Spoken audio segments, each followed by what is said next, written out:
bitch better have my money. And now back to the lunaticradio.com show. We suck. What up, everybody? lunaticradio.com show. Here in Rockin' Studio, Patrick from cringehumor.net, comedian Josh Gogan, joshgogan.com. Talking about shit, talking about cartoons. Just another week on the show. Talking about absolutely nothing on the radio program today. Exactly. Emails to the show, lunaticradio.com. Drunk call hotline, 206-202-LUN. That's 206-202-5666. Still trying to figure out if Steve-O called the drunk call hotline. I think he did. Joining us on the phone, everybody, is a comedian, nationally known comedian. His name is Patrice O'Neal. He's one of our favorites. If you don't know who he is, just go shoot yourself. Hey, Patrice, how are you? Yeah, what's up, man? What's up? What's up? What the fuck is up? What's going on, man? What's going on? What's happening? Yeah. What channel is this? Oh, yeah, right. This is what they call the internet. So I go www.what? Lunaticradio.com. I see. Okay, cool. I know for the time I read. So you guys on every day? No, once a week. Once a week, Sunday night. That's yes, right. Sunday night. All right, fellas.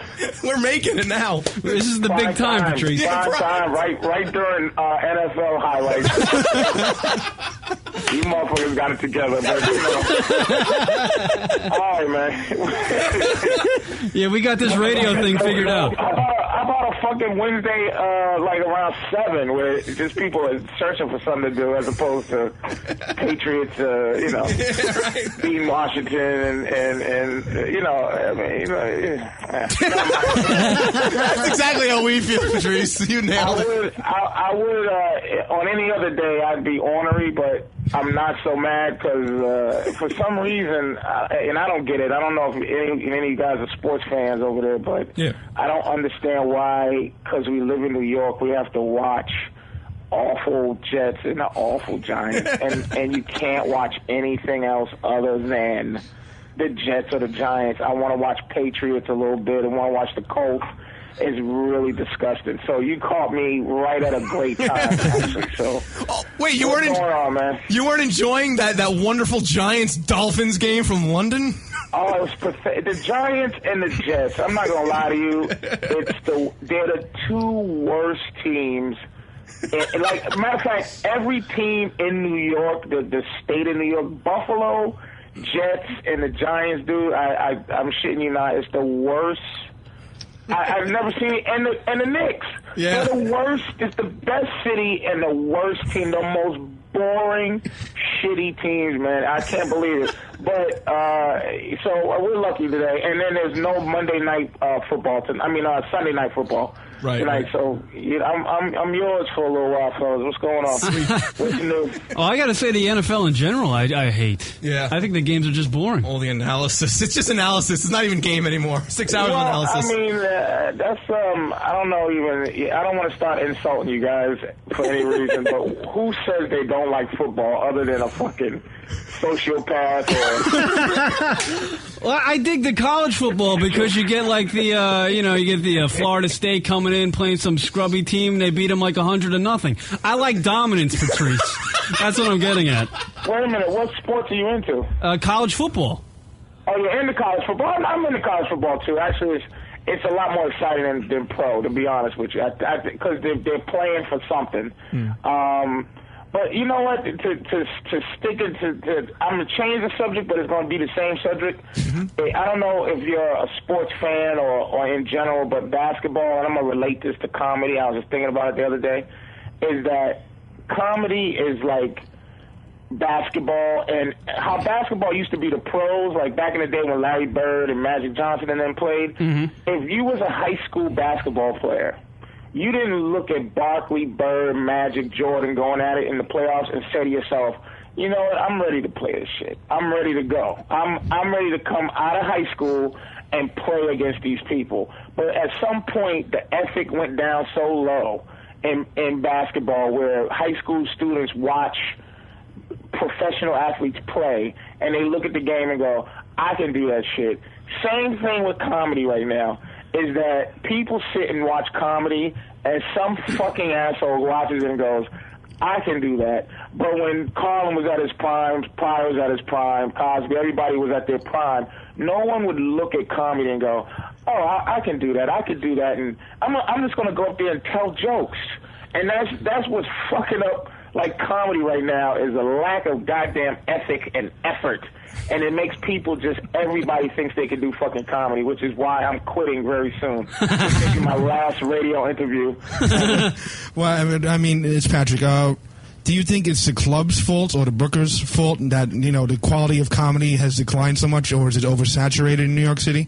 I don't, you know, it's confusing though, Patrick. It's like a club booker doesn't have to answer to anybody except for quality control. Like, it doesn't have any advertisers to answer to. It doesn't have a special interest to answer to. So I don't understand why fucking dummies don't book the best shows that they can book. I don't understand how some of these fucking people, and I mean 99% of them are girls, and then the other 1% are fucking hacks and thieves. That they just go, okay, yeah, this will be a great show on a Saturday night. I'm gonna take all my money I saved up. I'm gonna make a choice on whether to go see American Gangster or fucking Saw 4 or come to the comic strip to see somebody's goddamn girlfriend up there doing comedy instead of, you know, possibly Colin Quinn, possibly Nick DePaul, or me, or Dave Attell, if any of us are in town doing comedy. And then I'm gonna come see some fucking. Did you see Last Comic Standing? Like, I'm addicted. I'm such a hater. I'm addicted to watching things I hate. Like, I can't. Oh, that finale was awful. You know what I mean? I look for shit to hate when I watch it. And that goddamn show, some girl I've never fucking seen in my life that's been doing it 1 year made it to the end. Do you know what that does for anybody that's been doing it multiple years? To watch, like, the ignorant dummies in America watch this girl and go, this is comedy. You can make it. Fucking 2 years in, and she made it all the way to the finals against some fat fucker who's been doing it 25 years. See, America is the wonderful. It makes me sick. You know, I think we should. It makes me sick. We should blame Rich Voss for that because he lost a fucking that fan in the first season, and America is just happy. At least that show had an ethic, I think, in the beginning. It was a good idea. It was new. You know, they didn't even know what it was. And then this year, I'm watching it, and it's like, you know, they got people dressed as jesters, and is it jesters? What the fuck I say? Jesters. Yeah, jesters. It's just like, it just makes comedy look bad for people who aren't in it. Like, for people who aren't, like, just for the average square, you could control what they think is funny so easy, and that's what's frustrating, is just like, you know, controlling what people, you know, actually, you know, if you're selling drugs, it's like you can give them shit, but you can also give them some good shit too, you know what I'm saying? Like, from time to time. But it's hard to, you know, for me, for instance, it's just hard to get on, dude. That's why I miss Tough Crowd so much. That was one of the things I really miss. Is just being able to talk shit, you know? What do you think was Tough Crowd's downfall? Was it because of Colin's politics? It was opposite of Jon Stewart? The downfall was, look it, man, you don't really know how many people, like on a street level, you have to know how popular even this radio show is right now. Like right now, you could take a guess at how popular it is. But in reality, on a street level, you never really know. And I think on a street level, the show is popular. I mean, people still, you know, how many years later? 4? I don't even know. 3 or some shit? People are like, oh, Tough Crowd, man, I miss it. On the street level, you know? Right. But on, the fact is, Comedy Central, they just support this brand of humor. It's like for some reason they're trying to be CNN or they're trying to compete with Fox News and shit, where this humor of, like, first of all, it's a bunch of guys that sound like Edward G. Robinson on the network. Like, everybody's like a fucking, yeah, man, wise guy, white guy. Yeah, I'm a wise guy. You don't get what I'm saying. Yeah. See what I'm saying? It's so funny and clever, it's beyond you. Yeah, Comedy Central. And then it's like, everybody's a wise guy and a clever guy, but not many people are funny guy. You know, I mean, I know Carlos gets a shitty rap for being a goddamn thief and everything, but as a funny guy goes, at least he's halfway of a dude that's funny. You know what I'm saying? Right. It's not always like, hey, here's what I'm going to do. I'm 2 times 2 equals 5, but you don't understand what I'm trying to say when I say that. Yeah. It's just like, it's just a ridiculous network, dude. It's like, if I hit the lottery, oh, you don't understand. If I could hit the lottery, I would just sit on the internet for the rest of my career and not even worry about it and do what I fucking feel like doing. Just whatever I think is funny at the time, whether it sucks or not, I just go, you know what? Just shitting in a hat. I think it's funny to do it. And it could suck, it could not. It just, whatever I thought was funny, I'm going to give it a shot because right now, dude, it's just pathetic. That awful caveman show, that is just, I don't get it. Hey, Patrice. I don't get it. Hey, Patrice, have you seen the Byron Allen show? It's kind of like a tough crowd format. Tough crowd. It's what. I'm glad you said that. It's what tough crowd. It's what Comedy Central wanted tough crowd to be. It's what Comedy Central. It's fucking wanted dreadful. Tough crowd to be. It's absolutely dreadful. I actually watched this program for the first time the other night, and Byron Allen comes out. He's not even a comedian. He's like a guy that does like Hollywood. He's like, oh, coming up next, fucking Reese Witherspoon. He's a zillionaire. Byron Allen is this, you know, he's a zillionaire. He's not. See, some dudes, here's the thing about me, man. I don't dislike anybody who's righteously doing what they're doing. It's like, I can't be mad at anybody that's doing, even if it's horseshit. I'm mad at, like, the people because they're so easily duped. It's like, you know, I mentioned, you know, I mean, even your website, Patrick, is like, you know, Lisa Lampanelli is one of the worst this and that, right? Right. But I'm not really mad at her. You know what it's like? It's like if a juggler or a mime ran for president. And he just goes, I'm running for president. They go, well, what's your platform? He goes, I juggle. As president, right? And they vote the motherfucker as president. You can't be mad at a juggler. You got to be mad at the people. Right. We're trying to counteract, like, the mainstream America, what, you know, how they buy into this fucking bullshit comedy. We're trying to counteract that and tell them this is genuine. They fucking do. I'm not sure. This is what I'm saying about, like, going back to, like, I'm not sure if we know what's popular or not, if that makes sense. Like, I'm not positively sure that, you know, the Sarah Silverman program is more popular than fucking 2 Minute a Baby. I don't, or not 2 Minute a Baby, that other thing with Charlie 2.5 Men. 2.5 Men. Who the fuck knows? They're just telling us these things. And, like, to go back to the tough crowd thing, it's like the downfall of tough crowd. I don't know where the downfall was. I think the downfall, it's always going to be the downfall, is once you have, like, it was the downfall for Web Junk for me. When I was on Web Junk, the downfall was them realizing they had a commodity. And then when it first started, it was just some fat asshole, you know, talking about Chinese guys kicking each other in the balls. And then it became like they had a viable product that was very cheap to make. And then what it became was, you know, every week they'd be like, hey, man, like I stopped losing my faith in it because it was one little racist thing we wanted to do. It was so hack, but it was so funny, is that what's her name, Connie Chung, right? She lost her mind when her show got canceled, and she just went crazy on the show. Singing, her last show, she just went nuts, singing and running around. And so we commented on that, and then at the end of it, I go, well, Connie, good night and good luck. They go, no, we can't say that. Like, it's so hack to say ruck and all that, but good night and good luck was fucking hilarious. Yeah. And they go, nah, you know, we can't. And I said, oh, this is the end. So I was just like, look, I can't, you know, we can't. This ain't gonna go nowhere. You know, they try to keep it alive, but it was too hard to do the show. These shows are too hard. Like, they could try to do another tough crowd, but they can't because they're not going to find, like, 7 real, completely out of the loop assholes that really.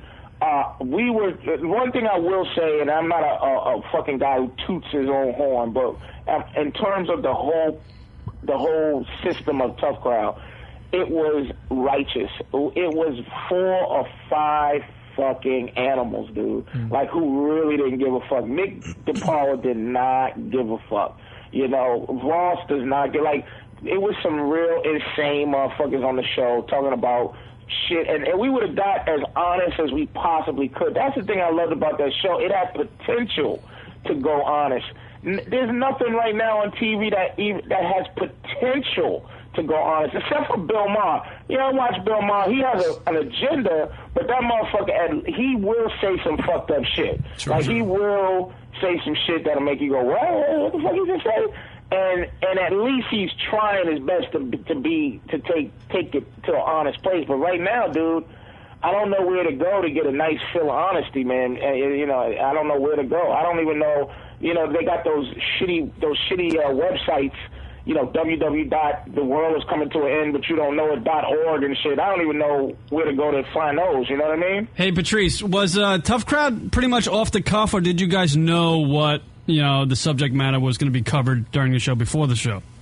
It tried to be. Like, they would give us, like, the Act 4, we would read our little thing. That was prepared, but they would ask us what our thoughts was, just to make sure we wasn't going to say something with rape or AIDS in it. Yeah, and then right. We would just say something with rape or AIDS in it. So it was just like, it wasn't really prepared. They tried to make it, but, you know, that was the charm or lack of charm, whatever you want to call it, of the show.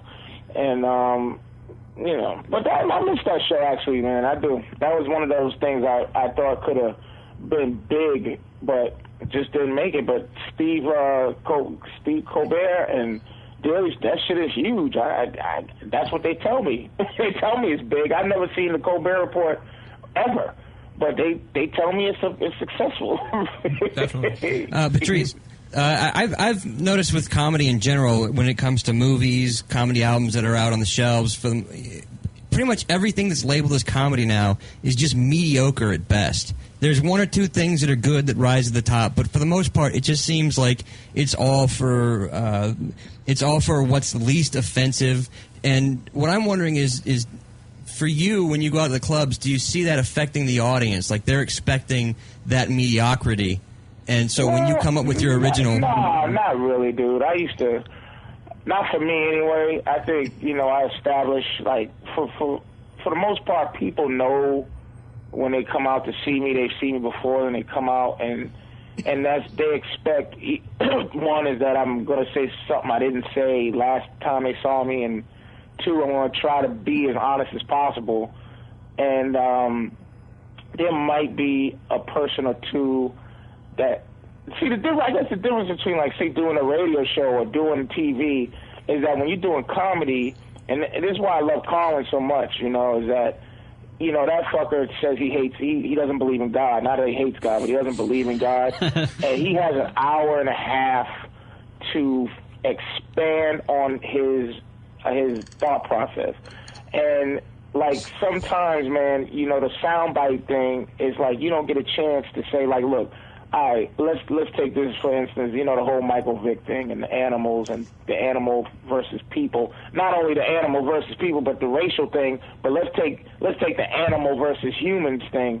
Now, I'm a dude. I'm just one of those dudes that happen to have been born cursed with more compassion for animals than I do people.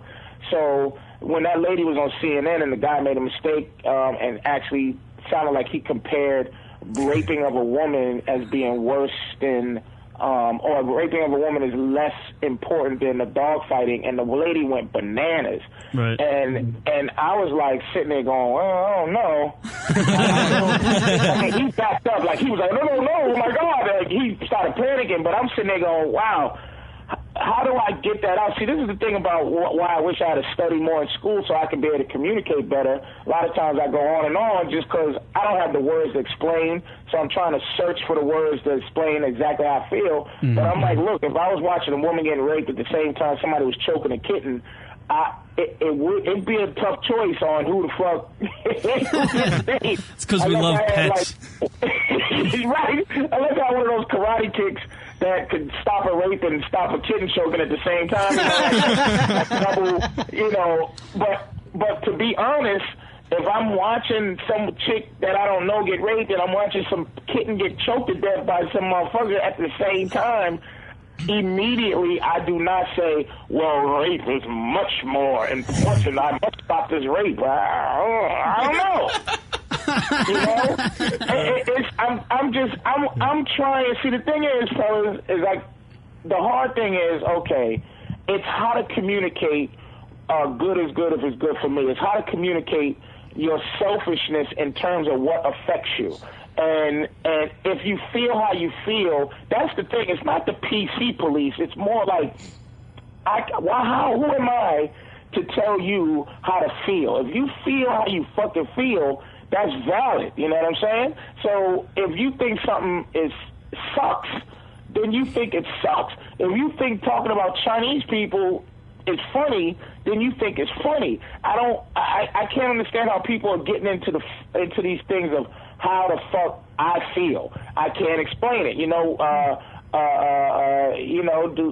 Do fucking Utah miners dying in a collapse affect me? I'm sorry. Right. Yeah, it doesn't. You can't apologize for what makes you laugh. Right. Or make you cry. Right. You know Right. what I'm saying? Or make you indifferent. Like, how the fuck can you control that? That's the whole thing with all the Imus shit and all the, the fucking, all this crazy shit. What affects you. And, don't call me an asshole because something might not affect me like it affects everybody else, man. I don't know what to say about that. I can be fake and pretend I give a fuck, but to be honest, that's why I don't take a job with, like, Nickelodeon, because I know myself too well, like Nickelodeon or Disney.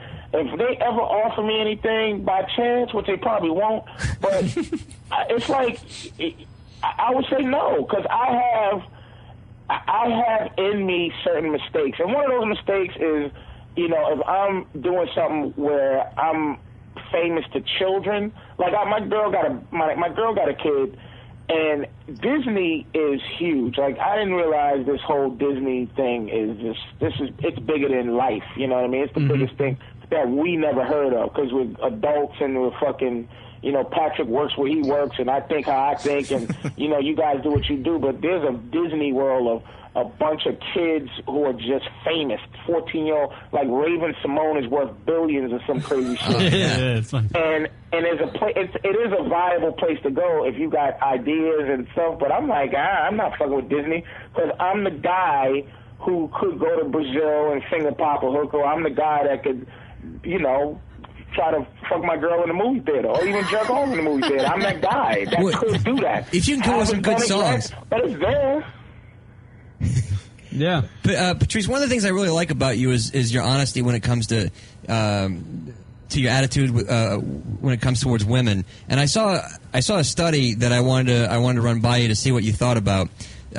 Basically, what it said was that when it comes to abuse, domestic violence, at least half of it is initiated by the woman. She's the one that hits the man first before he goes off and beats the shit out of her.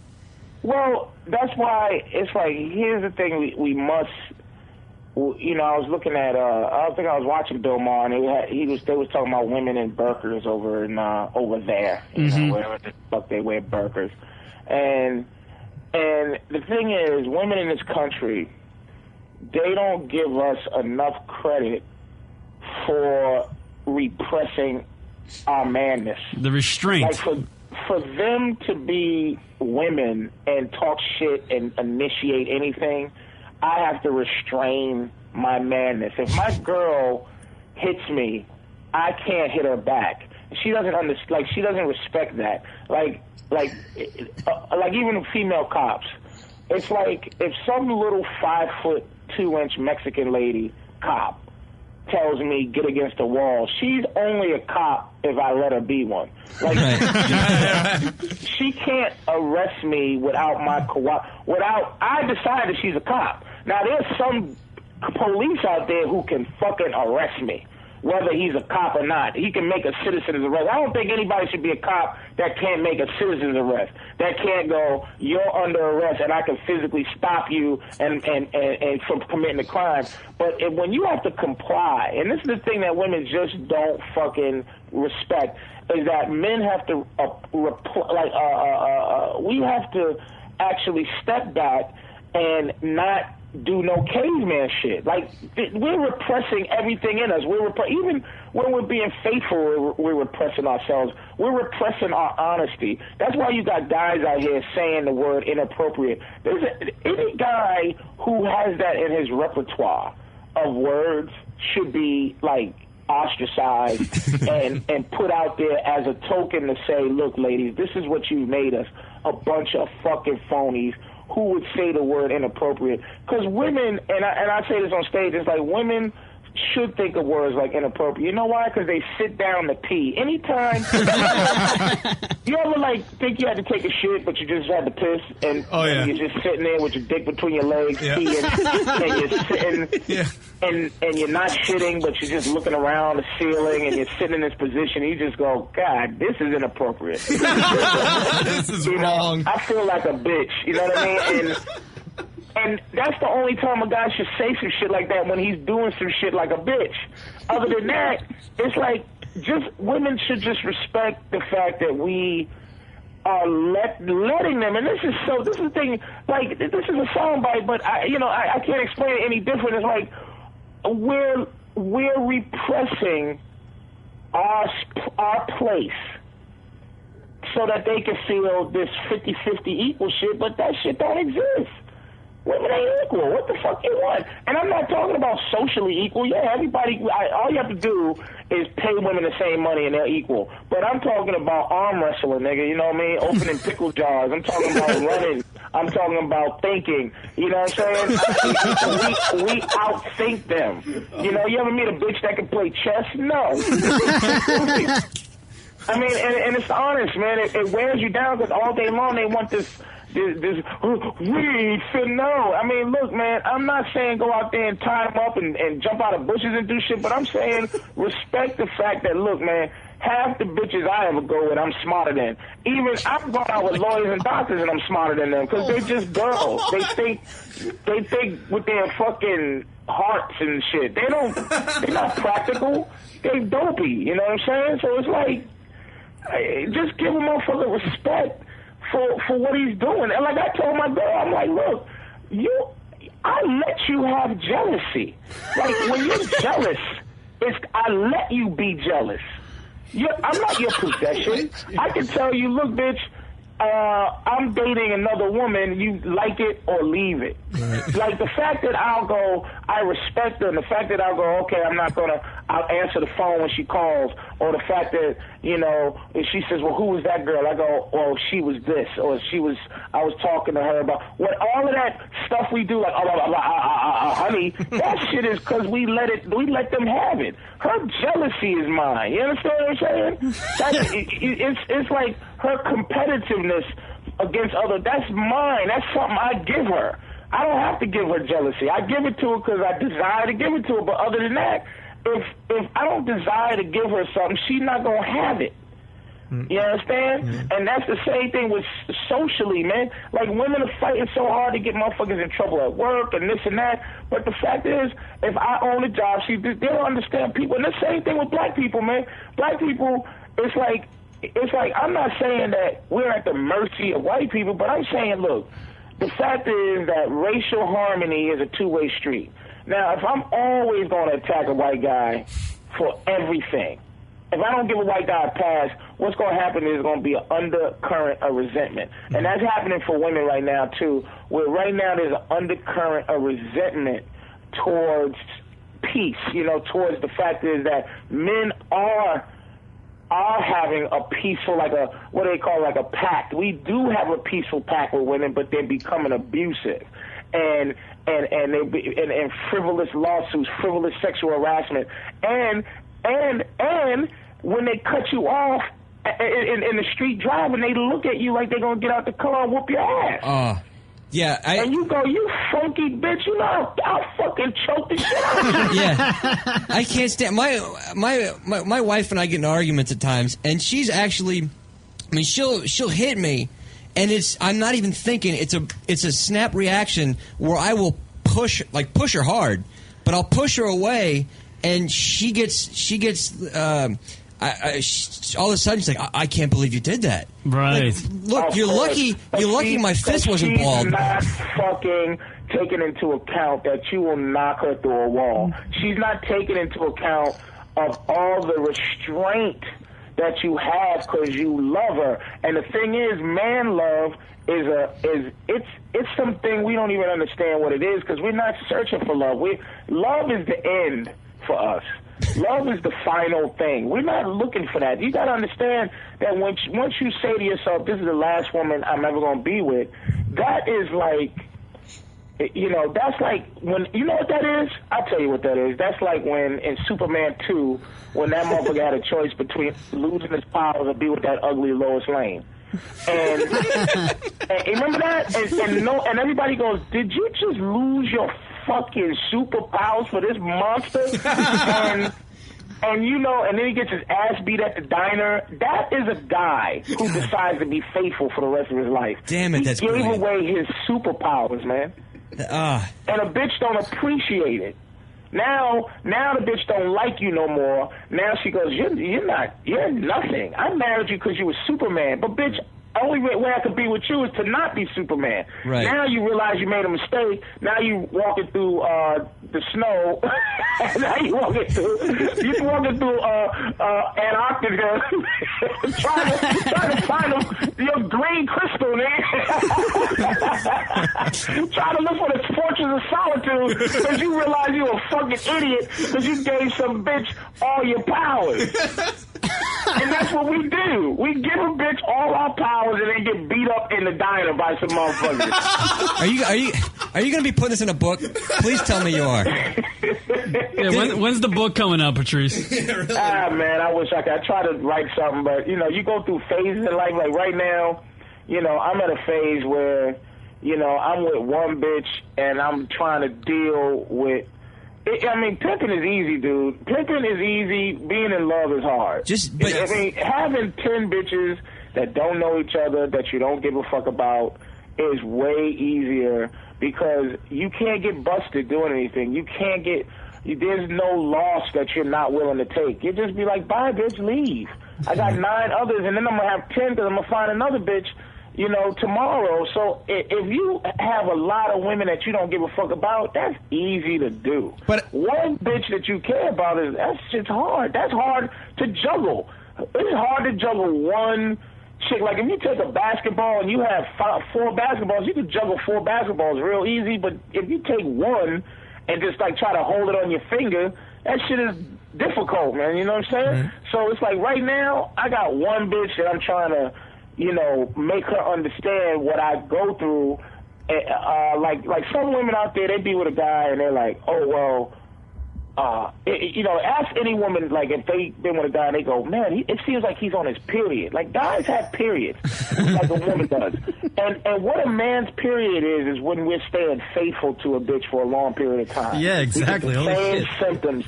We get fucking cramps. We fucking miserable, irritable, because you're looking at some chick and your natural instinct is not to be with some girl for the rest of your fucking life. Right. It's not our instinct, dude. That's not what we are. That's not our intentions.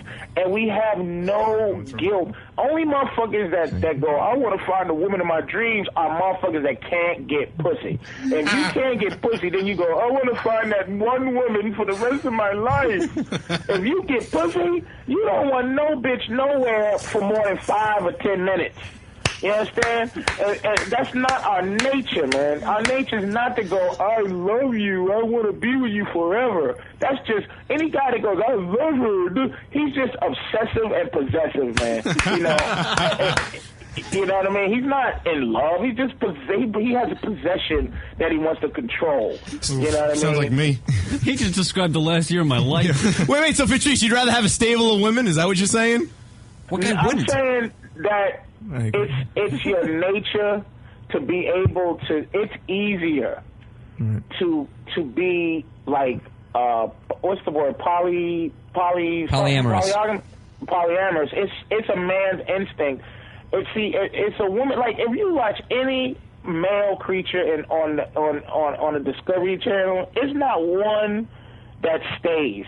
Right. They fuck. They do what we do to get the pussy. Like they fight some other ram. They fucking do they do some type of weird male dance. They compete. Whatever the nature's references or relevance or to like dating, whatever nature's way of dating is, and that competition and that wooing and that courtship thing, we do the same thing. But what the difference is, and I think it's God's way of being unfair to women, is that at least like the female turtle.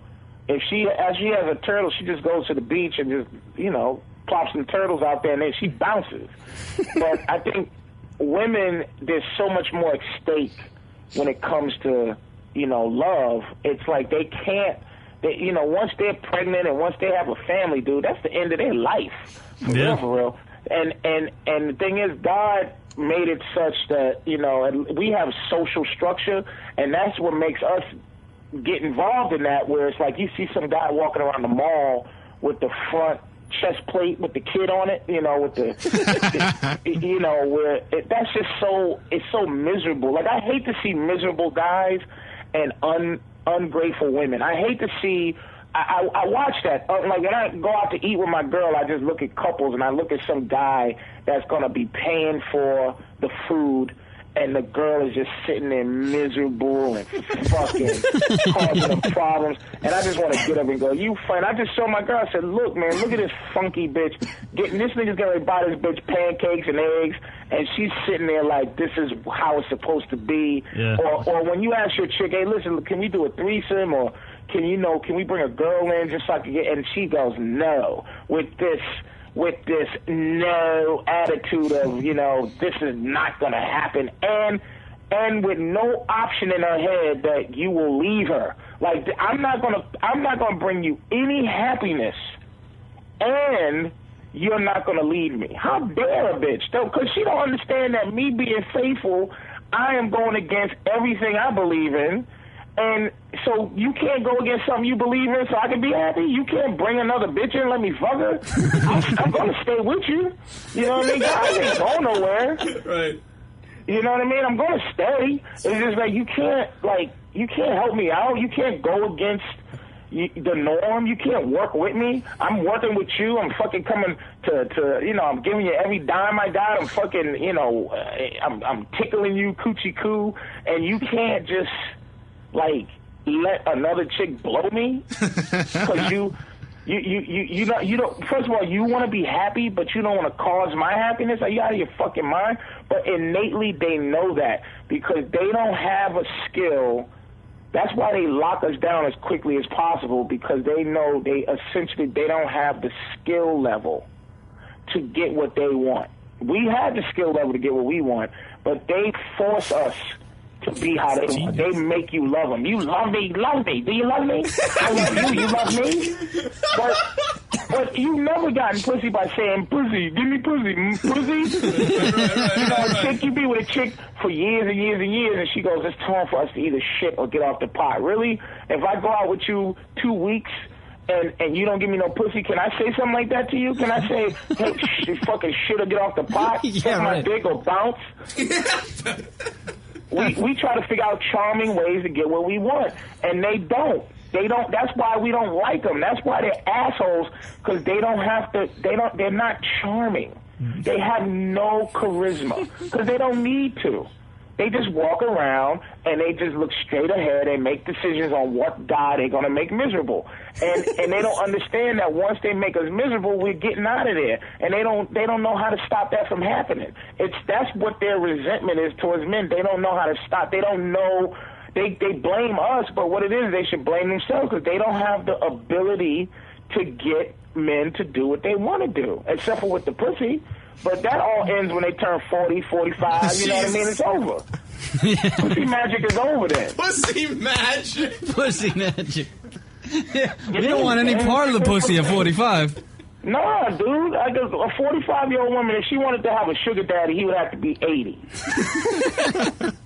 But like a 20-year-old, like a 45-year-old chick walking around, like, okay, a 21-year-old, right, with little panties on, little bra, she got a C cup, she got a fat little booty, and she just walk around you. She could play pussy games in a panty and bra. Like, she could just walk around, skip around, and giggle, and you'll let her do that just because she looks good. She's 20. She's brand new. Yeah. But some chick 35, 40 playing the same game, you out your mind. Because the value, let me tell you, the value of pussy is like cars. It ain't like houses, you know what I mean?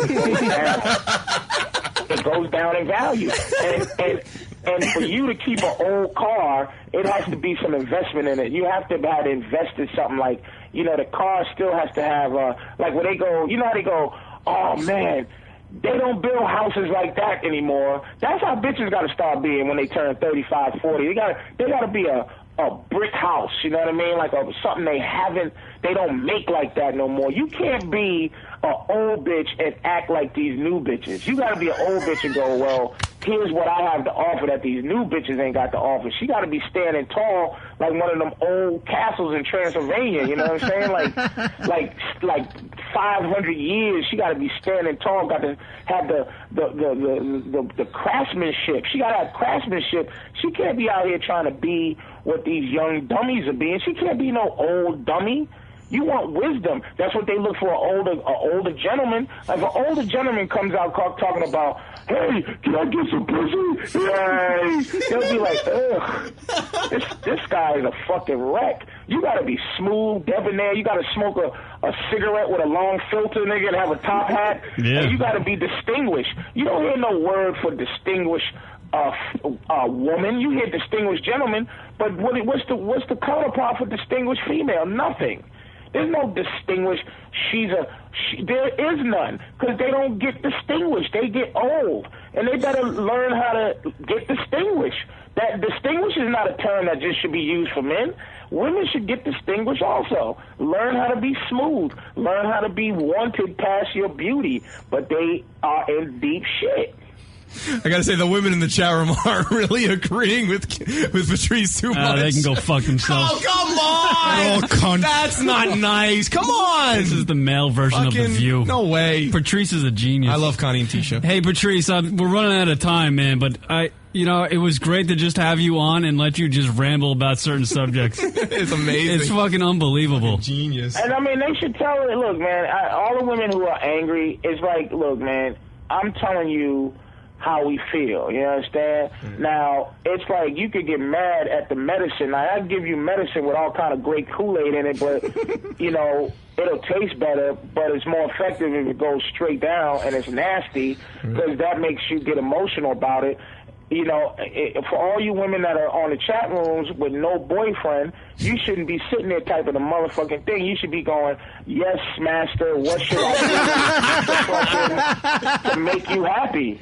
If you don't know how to if you're miserable, you know how the fuck you don't know how to not be miserable. You've been miserable this long, and you think what I'm telling you is going to make you more miserable, it's going to make you happier. If you want to learn the animal, for this last thing about animals, man, like women, learn how to understand the animal that men are. If you are in the Pacific Ocean and you see a bunch of sharks swimming around, you're not going to jump in and tell those sharks, excuse me, you better not bite me. You got to respect what they are. You're going to respect that these sharks will tear you apart, and you're going to respect what these sharks are. And you learn about sharks. You watch TV, and you know sharks will attack you. You don't wear a fucking meatloaf hat, and you don't rub yourself in blood when you get in the water if you're going to get in the water with some sharks. You do things accordingly.